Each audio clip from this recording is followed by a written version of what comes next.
Assalamualaikum warahmatullah.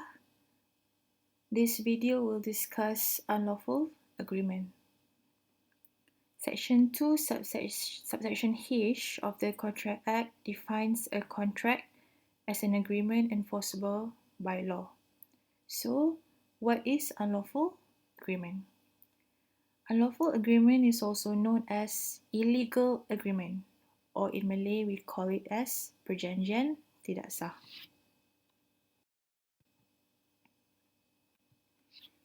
Section 24 is about unlawful agreements.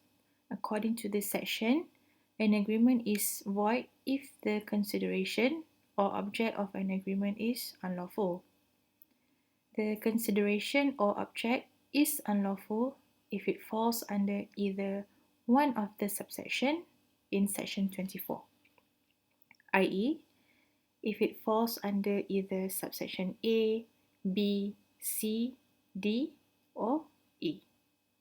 Okay, now we will discuss each subsection. First, we will discuss subsection A and B. According to subsection A, an agreement is considered as unlawful or illegal if the consideration or object of the agreement is forbidden by law, i.e., dilarang di sisi undang-undang. While in subsection B, an agreement is considered as unlawful or illegal if it would defeat any law. In other words, if the agreement would defeat the purpose of any law. So the difference between both subsection is, in subsection A, forbidden by law means that the agreement is totally contradict or not allowed under any laws, while defeat any law means that the agreement is not specifically contradict to any laws, but its enforcement would defeat the purpose of the law. Okay. The case that illustrates this is the case of He Cheng. You can read the full facts, but in this case, the agreement was to purchase the defendant's right under the temporary occupation license, or what we call as TOL. However, this was contrary to Rule 41 of the Land Rules 1930. The rule forbade the transfer of license under TOL. So this means that the agreement was considered as forbidden by the law, i.e., in this case, Rule 41. Due to that, the agreement was unlawful and void. Next, we will discuss Section 24, subsection C. Subsection C states that the consideration or object of an agreement is unlawful if it involves fraud. In Malay, it means tipu muslihat. The example can be seen in illustration E to section 24. Okay, illustration E states that A, B, and C enter into an agreement for the division among them of gains acquired or to be acquired by them by fraud. The agreement is void as its object is unlawful. So in this illustration, the agreement entered by A, B, and C is unlawful. Why? Because it involved the agreement to divide gains acquired by fraud. The gains here is the object. The object is unlawful because it is obtained by fraud. Thus, the agreement is void.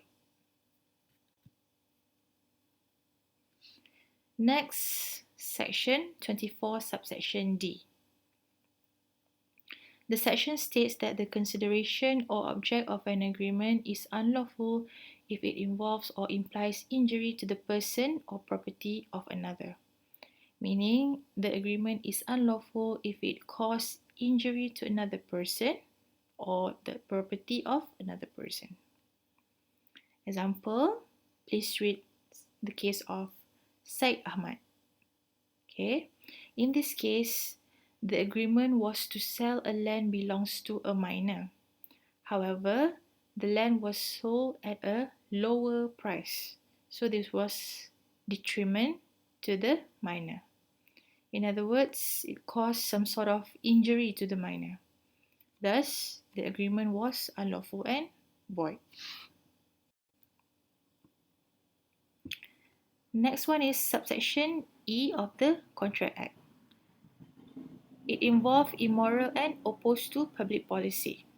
The section listed two forms of agreement that is unlawful. The first one is an agreement that is immoral, and number two, an agreement that opposed to public policy. Meaning, if the consideration or object of the agreement is either immoral or opposed to public policy, the agreement become unlawful agreement.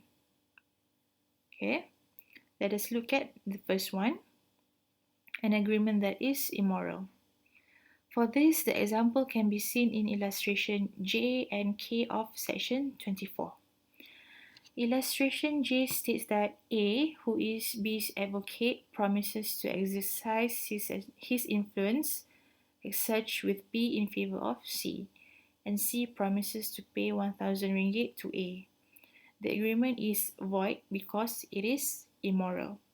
So in this situation, the agreement is immoral because A uses his influence over B for the benefit of C, with the consideration that C would pay 1,000 to A. So this kind of agreement is considered as immoral. Illustration K states that A agrees to let her daughter to hire to B for concubinage. The agreement is void because it is immoral, though the letting may not be punishable under the penal code. Okay, so in this situation, the agreement is immoral because the agreement is for concubinage, i.e., cohabitation of a man and a woman without legal or formal marriage. One of the cases that illustrate this is the case of Arubagum Shiti. In this case, the agreement was said to be immoral because it involved operation of betrothal business. While in the case of Pierce, the agreement was unlawful because it involved prostitution. Okay. The second one is an agreement that opposed to public policy. It usually involves agreement that causes harm to people. So there are many examples, but we will only discuss 4 types. Okay. The first type is an agreement that causes harm to public service. The rule is that this kind of agreement is unlawful and void. Example, you can read illustration F to section 24. Okay, illustration F stated that A promises to obtain for B an employment in the public service, and B promises to pay 1,000 ringgit to A. The agreement is void as the consideration for it is unlawful. Okay. This causes harm to public service because it involves bribery, or in Malay we call it as rasuah. So by virtue of section 24, subsection E of the Contract Act, the agreement is unlawful, therefore is void. Okay. The second type is an agreement that impedes the course of justice. Okay, in other words, the agreement is obstructing the enforcement of justice. This type of agreement is unlawful and void. Example, you can read illustration H of section 24. In this illustration, A promises B to drop a prosecution which he has instituted against B for robbery, and B promises to restore the value of the things taken. the agreement is void as its object is unlawful. Okay.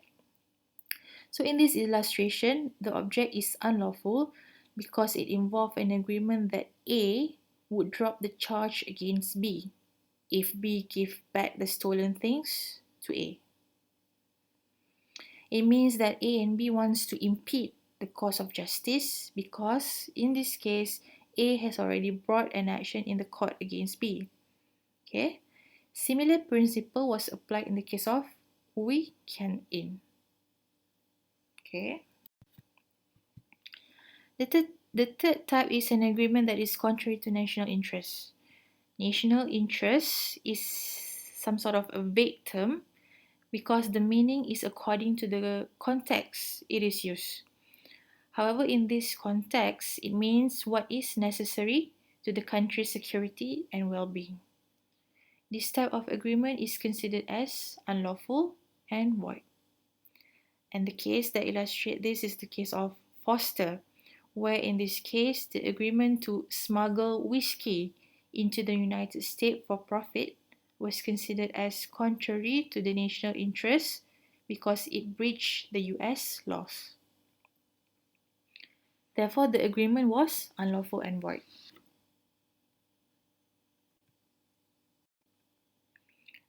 The last type is an agreement that affects the freedom and stability of marriage. For this, you can refer to Section 27 of the Contract Act. So, by virtue of this type of agreement, an agreement to terminate an existence marriage for a reward is void because it affects the stability of marriage. An agreement to stop someone from getting married for a reward is also void because it affects the freedom of marriage. You can refer to the case of Singh that involved a marriage broker who received payment for arranging marriage because in this case, the court said that this should not be made a business by the party and it was considered as contrary to the public policy. Then you can refer to the case of Hamzah bin Musa, where in this case, the High Court decided that the agreement was valid and enforceable. Why? The reason was because after looking at the facts of the case, the court decided that the agreement did not affect the family or contrary to public policy.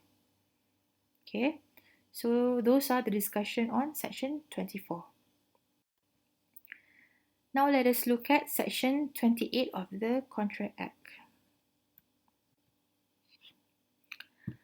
An agreement to restrain of trade is an agreement where one party agrees with another party to restrict his liability in the present and future to carry on some trade or profession. This type of agreement is unlawful and void by virtue of Section 28 of the Contract Act.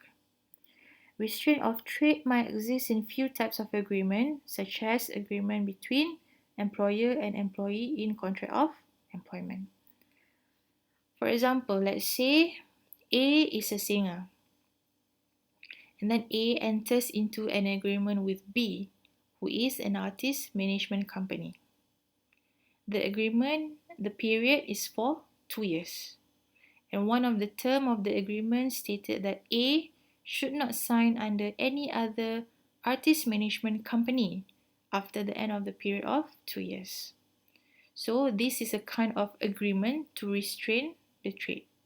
So the agreement is considered as unlawful under the common law. Thus, it is void. You can refer to the case of Wrigglesworth. In this case, the term of the agreement prohibited the defendant from practicing as a lawyer within the radius of 5 miles where the plaintiff firm is located. The court held that this agreement was a restraint of trade. Thus, it was void. Okay. However, there are 3 exceptions to the general rule that an agreement in restraint of trade is unlawful and void. These exceptions are stated in the same section, i.e. Section 28. Okay. The first exception is an agreement not to carry on business of which goodwill is sold. An example of goodwill is a company's brand name and recognition. The sale of the goodwill of a business involve cases where the vendor of the goodwill of a business enters into an agreement not to carry on a similar business in competition with the purchaser. Okay. The second is exception, an agreement between partners prior to dissolution. Okay.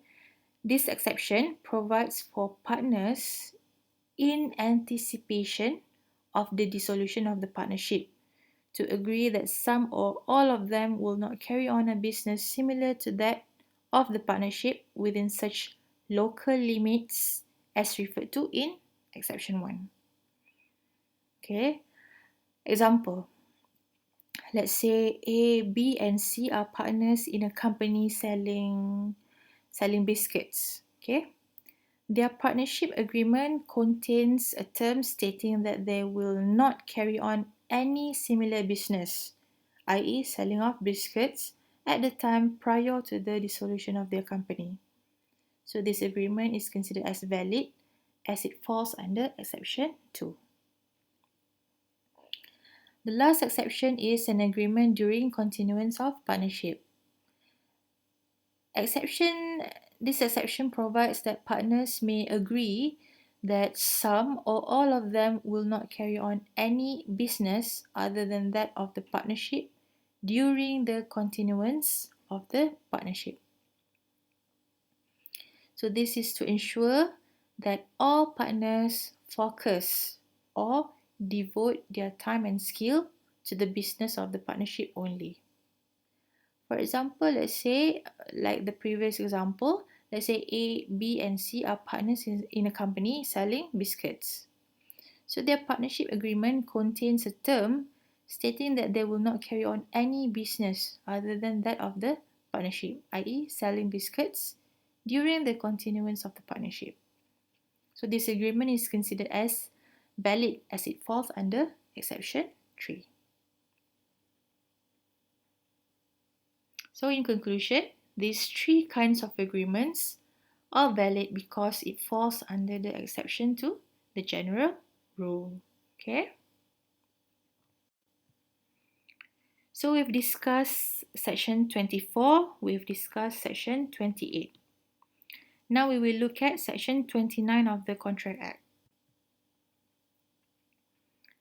This section provides that any agreement that restrains any person to enforce his right in the courts or puts a limit as to time within which he can enforce his right is void. Okay. Example. Let's say A, seller of computers enter into a contract of selling 100 computers with B, the buyer. B here the buyer, A the seller. So one of the terms of the contract is that in the case of A's failure to deliver the 100 computers on time, B is not allowed to bring an action against A. So this term restrains B's right to enforce his right in the courts. Therefore, the agreement is unlawful and void. Refer to the case of Corporation Royal Exchange, where in this case, the clause puts a time limit to the party to enforce his rights, i.e. to bring an action in the courts. Okay? The time given was 3 months, merely 3 months after rejection, whereas, in fact, under Section 6 of the Limitation Act, the party is actually allowed to bring an action under contract within the time period of 6 years. Okay? However, there are 3 exceptions to this general rule. According to the exception, an agreement to restrain legal proceeding is not void if, number 1, if it is an agreement to bring any dispute that may arise to an arbitration. So what is arbitration? Arbitration here is it's actually one of the alternative method in dispute resolution, where the dispute or problems are settled by a person called arbitrator. Arbitration is like an out of court settlement, which means that parties will resolve the dispute without having to bring an action in the court. For example, let's say A and B enters into an agreement, and the agreement stated that in case of future dispute, it should be resolved through arbitration. In this situation, the agreement between them to resolve the future dispute using arbitration is considered as valid. Exception 2. An agreement to restrain legal proceeding is not void if it is an agreement to bring a dispute that has arisen to an arbitration. Okay, so it seems like exception 1 and exception 2 is quite similar. But the difference between exception 1 and exception 2 is that in exception 1, the parties agree to settle any future dispute using arbitration, meaning the dispute has not yet exists. While in exception 2, the parties agree to settle disputes that already existed using arbitration. Example, say A and B enters into an agreement, however, there is already a dispute between them. So instead of bringing the case to the court, A and B agree to settle the case through arbitration. So in this situation, the agreement between them to resolve the dispute that already happened using arbitration is considered as valid.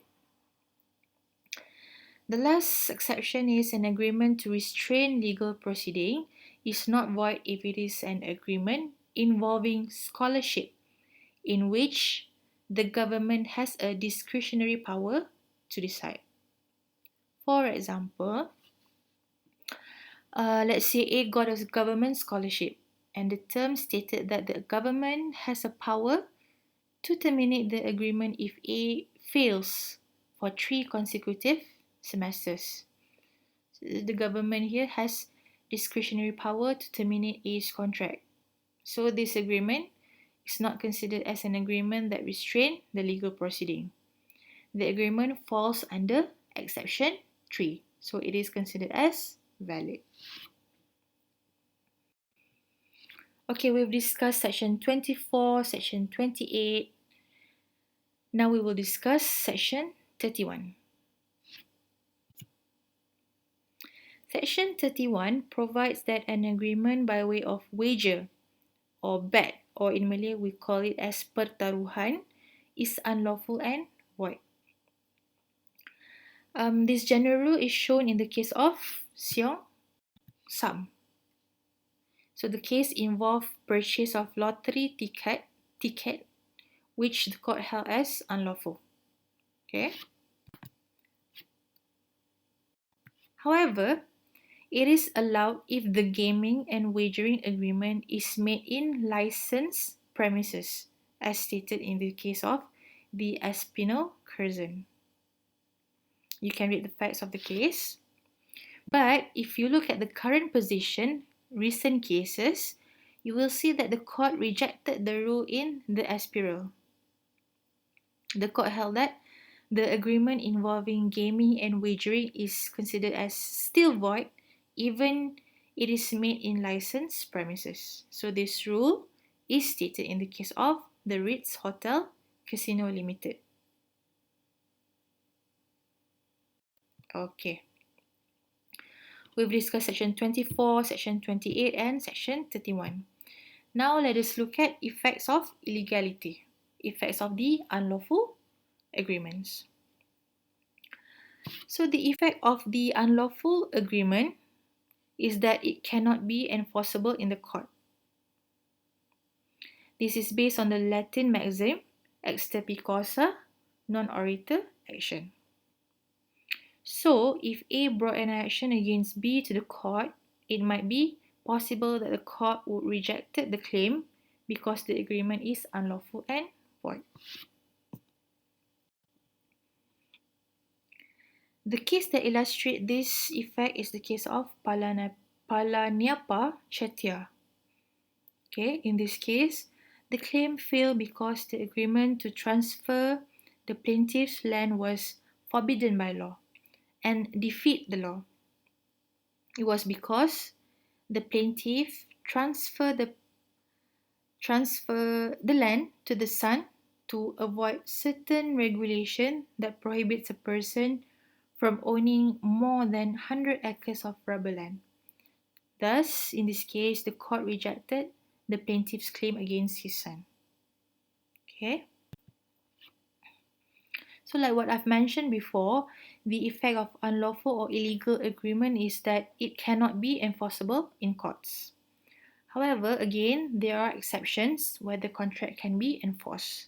The first exception is recovery of property transferred based on a valid cause of action. For example of this exception, you can read the case of Sarjan Singh and Sadara Ali. The second exception is Section 66 of the Contract Act, which is applicable in a situation where the parties did not know that they had entered into an illegal contract. For example of this exception, you can read the case of Ahmad bin Udo. So that concludes the lecture on the topic of unlawful consideration.